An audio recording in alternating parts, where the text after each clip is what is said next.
Do you want more? More time, more balance, more love, more sex, more money, more real, and less bullshit? This is the Women Wanting More podcast with Dr. Karen Osborne. Real life, real stories, plus real tips to get you more of what you want.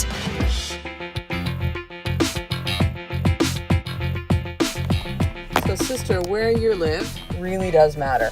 Like, it really fucking matters. I did a podcast episode a while back. Oh God, this has to be like probably in the first year, which was called, what was it called? Something about your environment matters. So we're going to have a similar but more updated conversation about this because it struck me today. So today my eldest son and I, Tyson, came back from Edmonton, Alberta. Actually, we're the area where we used to live. And we were having our annual visit with his birth mom. Now, when we lived in Alberta, we lived actually closer to, her name is Chanel. We would usually visit with her about 3 times a year. We adopted Tyson from birth. We had tried to conceive on our own for 7.5 years and could not. And we are appreciative every single day that Chanel chose us. Because how that works with a birth mom, working with private agencies, is that she will choose. It's a whole experience that at first when we're going through it, it's like, what do you mean she chooses? Like, where do we have a choice? And you basically don't, right? You go through the whole application process and the police checks and the medical reports and hours of social work, interviews, and, it probably took us maybe 9 months to get onto the wait list. And I should actually just think, I should do a whole episode about adoption one time. A lot of you have no fucking clue about how that is. And of course, it's a little bit different in different parts of the world, but this is how this is where we are in Canada. So we had the visit, and so this isn't about adoption, this episode, but it's really about again, where you live, and that I feel very strongly that there is a place or a type of place that is right for you. That when you're in that type of place or a particular city, that you just feel like you're at home. And so when we went to Edmonton, now mind you, it's cold there and it's snowing. As I record this is towards the end of March. We went over spring break. And we were just up and back for a day. Like, we literally got in on Tuesday at, we got in, I want to say about 11 o'clock in the morning or noonish, something like that. And then we had a flight the next day at 11. Like, it's basically just to go there, hang out with Chanel, visit with her. We ended up actually staying at West Edmonton Mall, which is, I know at one point it was the biggest mall. This is like a long time ago. The biggest mall in the world. There's tons of others now since I've completely surpassed it, but it's definitely one of the bigger ones. It's up there. So there's a hotel in there and a water park and all sorts of crazy shit, amusement park. And so we went there just because I knew I was going to rent a car. I'm like, we're stopping back for a day. I don't feel like renting a car and doing that whole thing. We'll just take a cab from the airport and we'll just kind of like be in the mall because, there's restaurants in there, there's Starbucks there, there's, stores if we need stuff. Like, everything's pretty much there for us. And that's, Chanel could kind of she could meet us there. It's kind of like a good central place in the west end of Edmonton. And so we get to the mall and we're inside the whole time, right? Which, number one for me is gross. I live in Victoria, BC, Canada. This is like outdoor living at its best. Like, we are outside every day. It'll definitely get a little cold, but colder for here is not that cold. Almost think like if you're familiar with San Francisco kind of weather, like it'll be cooler, and there might be some areas sometimes that it drops below 0. That's Celsius, by the way, not Fahrenheit, so that's not quite as cold. It's not negative Fahrenheit by any means. We maybe get a snowfall or two. Like, that's just we don't really get snow. We live across the street from the beach, from the ocean. We can see the ocean at our front window of our home. It's just a beautiful fucking city. And so being in Edmonton where there's no water, it's cold, it's dry, it's a different attitude. Also, too, here in Victoria, people are really health conscious. They're just conscious. It's a very, very different place to live than wherever I had ever lived before. And so we're in Alberta, and, there's a lot of people, too, that it's just health isn't a priority. A lot of people that are very overweight, like, their energy is just low. Now, again, we're in a mall, right? So, you're in the mall experiences, energy is kind of low. We went to the amusement park that's inside. It's called Galaxyland. It was just like a fucking shit show. And so having that, that experience, right? And then, also it's a difference of a city, right? Edmonton is 1 million people. Victoria, I don't know, about 70,000 people. Now, it feels much bigger. This is actually, Victoria is on what's considered Vancouver Island, which is not Vancouver. I know that's confusing, but Vancouver's mainland. This is Vancouver Island. Victoria is one of the cities that's here. It's the biggest city here on the island. And it has a very big feel to it. You know, there's tons of trees, there's green space everywhere. Of course, you've got the ocean. It has a very expansive feel. There's always a feeling of space. So first thing I noticed when we moved here was just like, everything just feels like there's so much space. And so, you know, in Edmonton, not so much, especially not within the mall. And so when we flew back today and came back to the island, even as we're just kind of like, we're landing, I look out, I'm like, oh my God, I'm home. I can see mountains. We're going to drive home. We're going to be across the sea from the ocean. I, got home kind of unpacked. My husband's working from home today. Tyson's still home from spring break, although he'll be in day camp again tomorrow, but he's just kind of chilling and stuff. We're a little tired from all the traveling and all the activity and stuff. And then I'm like, okay, before I go pick up our youngest son, Kai, at daycare, I'm going to go walk the dogs. Did a little bit of work stuff on the plane, and then I'm going to go walk the dogs. Just like, I have to go out in fresh air. And I'm walking along the beach. And it's also, too, it's spring break. There's lots of kids out playing on the beach. It's not super warm. Like, it's maybe, let's see, I think it's maybe plus 12 Celsius, which Fahrenheit would be high 50s, but like sun's out, like it's gorgeous, right? Like spring day, everything's green, everything's blooming, like it's beautiful. Air's fresh, people are happy. And I feel at home here. I felt it from the moment that we considered moving here. So in 2016, beginning 2016, actually 2015, we put our practice on the market. So my husband and I are both now retired chiropractors. My husband is still in the chiropractic space, but in a different way. He actually teaches chiropractors how to take their message outside of the four walls of their brick and mortar office and really bring it out into the world, either through a service or product online, so they can really reach more people and connect with more people and not be so chained to just their office. And so when we put a practice on the market, and we had offers come in and they would fall through, and they'd come and they'd fall through, and it got to like around, I want to say February, March, we were like, okay, if it doesn't sell by this point, we're basically just going to close the doors. And that's what we ended up doing. And lost a ton of money in the process, but it was, we had to move. Like the voice just spoke. Like we had to get to Victoria. We had to move. Now, however, the plan was to move to Ontario. So Ontario's East Coast is where we both grew up. We're going to kind of land somewhere, Toronto-ish area, Waterloo, London, somewhere around there. That's kind of closer to where my parents are. And at the time, his mom, unfortunately, his mom, my mother-in-law, passed away literally 3 days after we moved to Victoria. Very unexpected.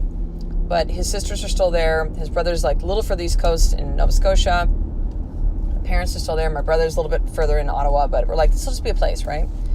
And we had an experience with family on a vacation where we're like, because we had this whole, like, I'm going to say, like, idea at first that we realized was a fantasy, that we're like, oh, we've never lived near family for a long time, and especially since we've had the kids. And we're like, we want our kids to know their aunts and uncles and their grandparents, and, to have that, and to have the help of family. Let's face it, like, it takes a village, right, to raise children.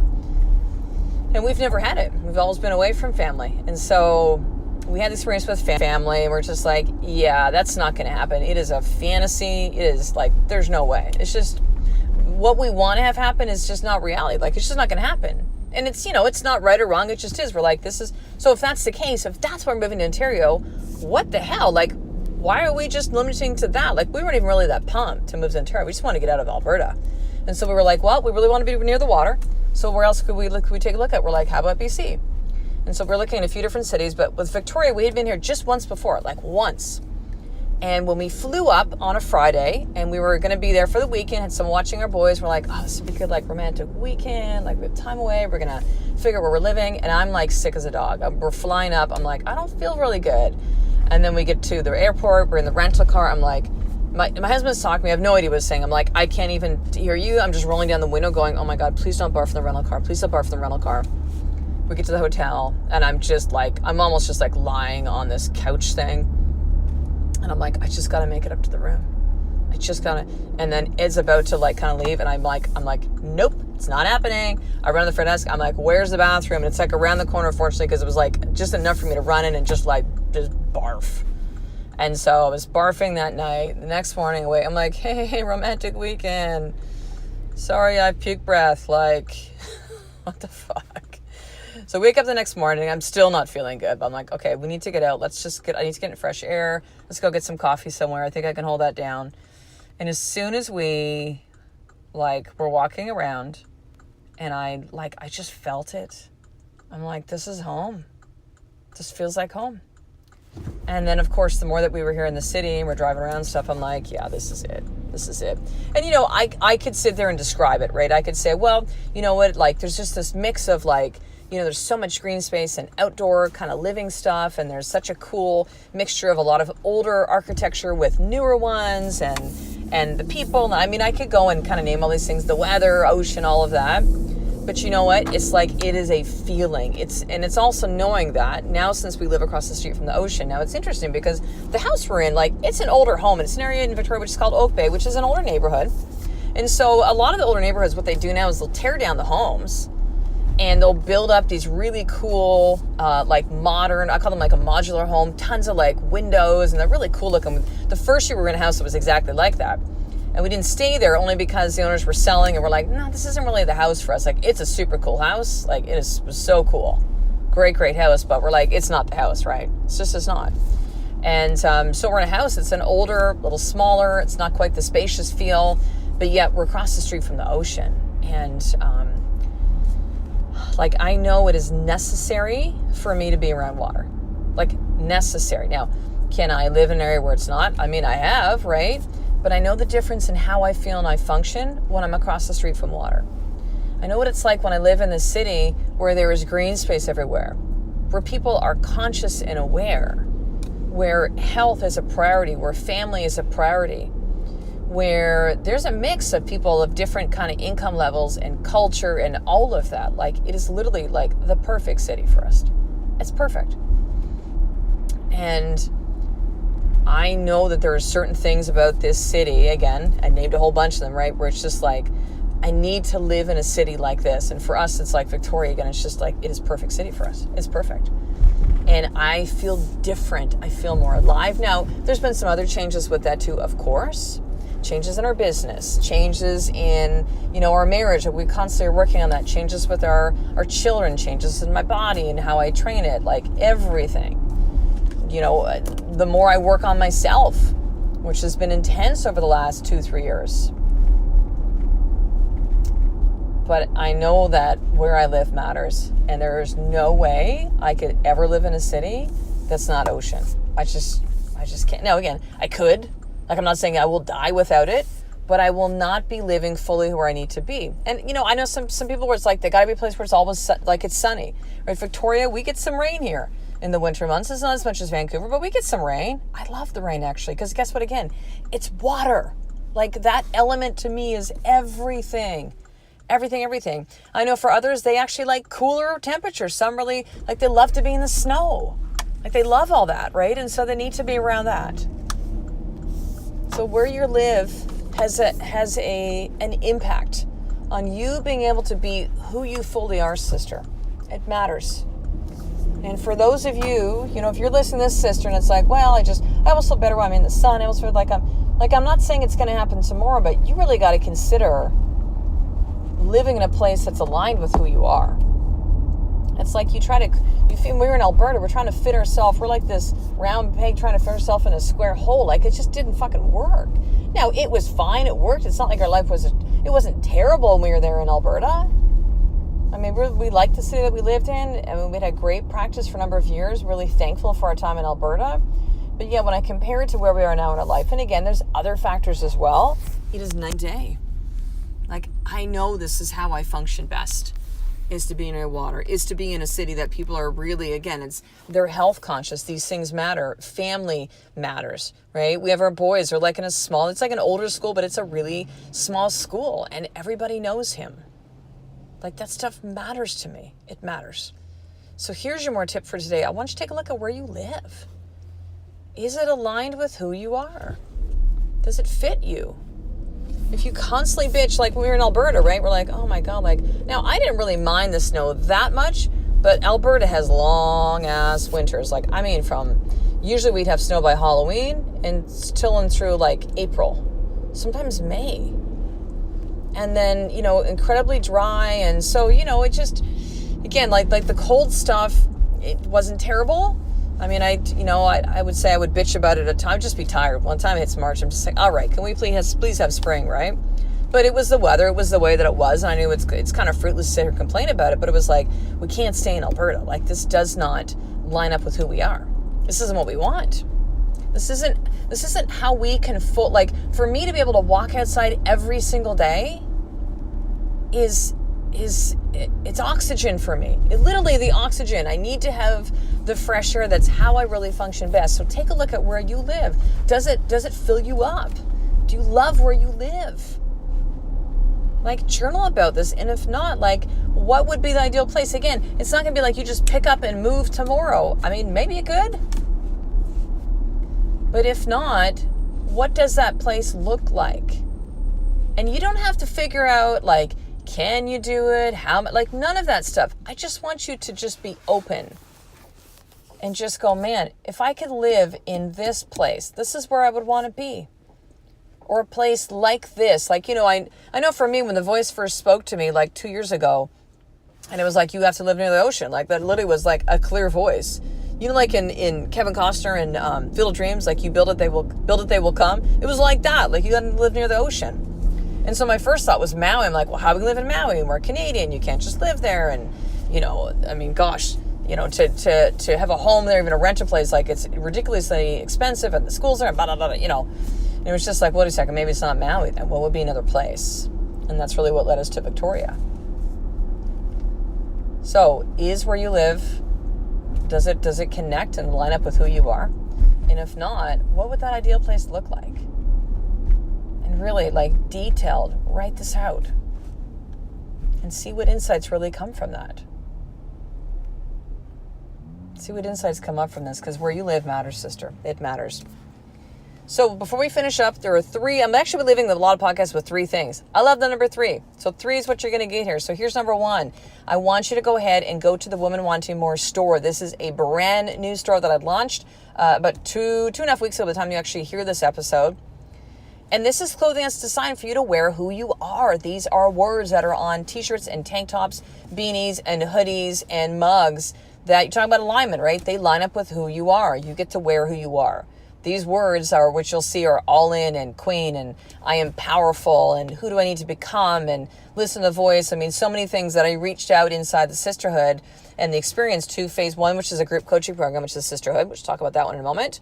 And the experience, which is a closed Facebook community. And just saying, like, what are some of the words and phrases that, you know, you hear and you're like, man, that really connected with me.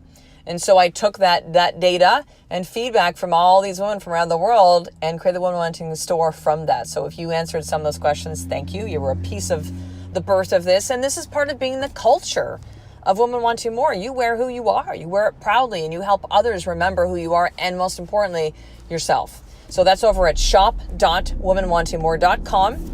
All the links are going to be in your show notes, which you can click on the eye on your iPhone to bring them up. Or if you're receiving the email newsletter, which we're going to get to that too, then you will have the clickable links there. So shop.womenwantingmore.com. Right now, there's still free shipping, and that will not be forever. This is kind of an opening thing that I'm doing. So head over now, get all your favorite gear, and share that with another woman that you know that would love to wear who she is. So that's number 1. Number 2, join the newsletter.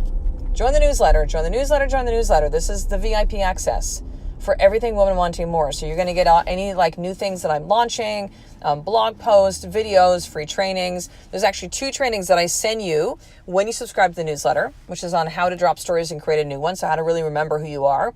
And also the More For Action Guide and how to start your day in power, which is another video training for you to really have. And that's to really learn that more for. So that's at drkarenosborn.com/action guide, drkarenosborn.com/action guide. And third is a sisterhood. Like, so many of you are just like, I'm not like other women. Like, I want to be around women who are like me, that want some of the same things, that want to bring power into their marriage and into their parenting and into their body. And I want to have accountability, and I want to be around women that are like me. And I want to have an action plan on how to actually do that. So that's all inside a group coaching program I designed a year ago called the Sisterhood. So to get your 7-day free trial, you can head to drkarenosborn.com/sisterhood, and you can sign up and read all the stories of the women that are in the sisterhood then today. So I'll talk to you in the next episode, sister. A life of more is just one step away from you doing the fucking work every single day. I love and appreciate you. To get the show notes of each Women Wanting More episode, including the How to Get More tip, Subscribe to the newsletter at drkarenosburn.com/newsletter.